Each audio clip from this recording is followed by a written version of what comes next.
गरीब अर्जुन मारे बाण पिता विषम की छाती। उस विषम पिता विषम के छाती में तीर मारे ने आर पार काट दिए। और बाजे धुंधवी नाथ पृथ्वी होगी राती। इतने गजब का युद्ध हुआ, दिन में रात होगी धूड़म धूड़ बाणों की अग्नि धूमा से। गरीब विषम पिता को पाप लगा और सुनी द्रौपदी निंदा। द्रोणाचार्य गुरु चूक पड़ी भूला है दंगा। गरीब कर्ण पड़े दल माही दई के कारण है रे। केसो करीम कबीर अलख साई जय जय रे। महाभारत के माई टिटिडी के अंडे उबारे और विषम द्रोण कर्ण तीनों तक तक बाणों मारे। मतलब सुनो ध्यान से कि एक भगत की पुकार सुनी। बहुत पक्षी थी टिटिडी और महाभारत का युद्ध शुरू होना था। उसी समय उसने अंडे देने होगी वो मजबूरी। तब रोई मेरी रक्षा करिए भगवान। परमात्मा ने उसके ऊपर 88,000 मन वेट का एक घंटाड़ा जो पशुओं के गले में बांधा घंटी ही इंद्र के हाथी का टूट के नीचे आया। उनको ऊपर रखा गया अंडे पांचों। कहते उड़ा कति अग्नि बाण छुट्टे आग लगी सारे तरफ मारे गए। उन बंदी छोड़ के बच्चे का उस भगतनी के बच्चों को उस परिवार को आंच भी नहीं आड़ दी।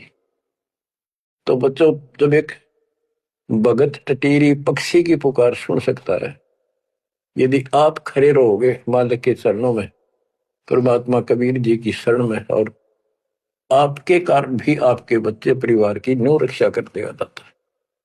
ये सत्कर मान ली, ये कोई बड़ कहीं कथा नहीं, ये ग्रंथों से सब कुछ दास बता रहा है। आप क्या कहते हैं? गरीब विदुर बदी नहीं सुनी द्रौपदी हमारी प्यारी और मजलिस से उठ गई रखी साई से यारी। विदुर ने उसकी बकवाद सुनी नहीं, उनकी देखी नहीं कि द्रौपदी। विदुर कयु बंधु थारा एक कुल एक परिवारा। विदुर के मुख पर लगा थपेड़ा, तू तो है पांडवों का चेहरा। तू तो है बांदी का जाया। भीषम द्रोण और वहां कर्ण मुस्काए हास्य। जब ने कहा तू बांदी का जाम है, गुलाम है, एक दासी से पैदा हुआ, तेरी तो ऐसी गुलामा वाली भाषा है, तो क्षत्रिय नहीं, क्षत्रिय नहीं। इस बात पे द्रोणाचार्य विषम पितामह और कर्ण हास्य मुस्कुराए, बहुत अच्छा कहा। जबकि उन दुष्टों ने कहना था अपने चाचा को ऐसे नहीं बोला करते। तो बच्चों देख लो, इनमें इंसानियत नाम की कितने भी जगह नहीं थी। जब पता नाश हुआ इनका मेरे लड़के, तो बच्चों हमने हर तरह से पल्लू अपना संभाल कर रखना पड़ेगा और हमें बच कर रहना पड़ेगा।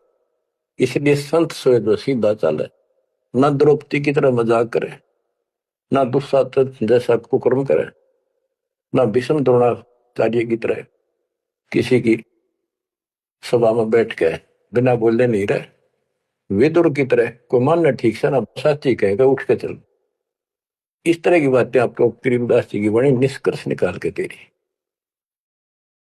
बच्चों इन कथाओं से आपकी आत्मा कति साफ होती चली जाएगी। मान देंगे कि एक इंसान की इंसानियत भी नहीं थी उनके अंदर, इंसान वाली भी, पर उन न पढ़ा करते, इनके हम कथा सुना करते।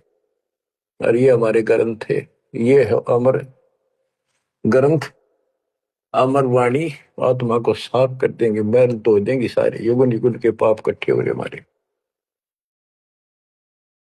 गरीब महाभारत के माही टटीरी के अंड उबारे, विषम द्रोणा कर्ण तीनों तक तक बाणों मारे। होय होय ढूंढ ढूंढ के मारे, कहते तक तक का मारे, मरवाए उनको तीनों को और अपने भगतनी टटीरी के अंडे बचा दिए। गरीब 100 बातों की एक भगत द्रोही नहीं छूटे, अपने जन के काज रापती घंटाला टूटे। रापती बने हाथी का, घंटाला टूटा इंद्र के हाथी का।